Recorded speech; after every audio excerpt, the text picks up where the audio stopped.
Here is Saturn app. Why you can't install Lockscreen widget here? So I just tried it. So first, of course, obviously you need to have iOS 16. So Lockscreen widget is only available starting from iPhone 8. Then second, you need to install the Saturn app, obviously. And then third, you need to log into the app. So if you just install the app and you didn't log into your school, so you not only log in, you need to log into your school where you can see your classes and all of that.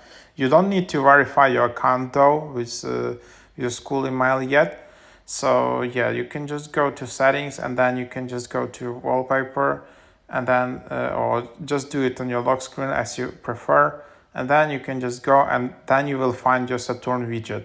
If you don't log into your school, you won't be able to find Saturn app here, even if you installed your app. So that's the process. That's for me, I figured out that's why it didn't work. And then you can install class progress widget or upcoming classes widget.